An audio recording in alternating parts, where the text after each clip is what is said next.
ఆంధ్రప్రదేశ్ రాష్ట్రంలో కూటమి పగ్గాలు చేపట్టాక జనసేన అధ్యక్షుడు పవన్ కళ్యాణ్ గారు డిప్యూటీ సీఎంగా బాధ్యతలు స్వీకరించారు. అంతేకాకుండా పంచాయతీరాజ్, అటవీ, పౌర సరఫరాల, టూరిజం, సినిమాటోగ్రఫీ వంటి శాఖల మంత్రిగా సైతం పవన్ కళ్యాణ్ గారు బాధ్యతలు చేపట్టిన విషయం తెలిసిందే.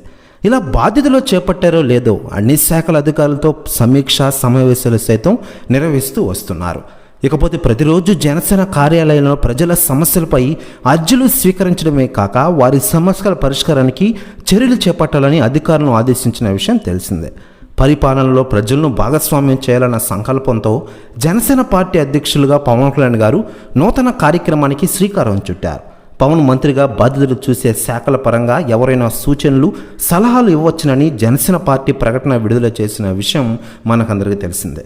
మరోవైపు ఇప్పటికే ఇండస్ట్రీలో కల్కి సినిమా యొక్క సినిమా రేట్లను పెంచిన విషయం తెలిసిందే. దీనికి పవన్ కళ్యాణ్ గారు ముఖ్య కారణమని తెలుస్తోంది. మరోవైపు దీని గురించి పవన్ కళ్యాణ్ గారి గురించి కల్కి సినిమా డైరెక్టర్ నాగశ్విన్ గారు తాజాగా స్పందించారట.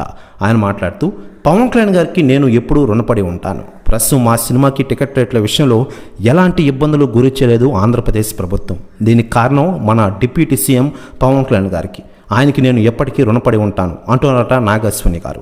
ప్రెస్ న్యూస్ కూడా తెగ వైరల్ అవుతోంది ఆంధ్రప్రదేశ్ రాష్ట్ర రాజకీయాల్లో. మరోవైపు మంత్రిగా పాలనా పగ్గాలు చేపట్టిన పవన్ కళ్యాణ్ గారు తన శాఖలపై ఇప్పటికే పూర్తి పట్టు సాధించగా ప్రజల విన్నపాలను, సూచనలను పరిగణలోకి తీసుకేందుకు ఒక కార్యక్రమం చేపట్టిన విషయం మనకందరికీ తెలుసు.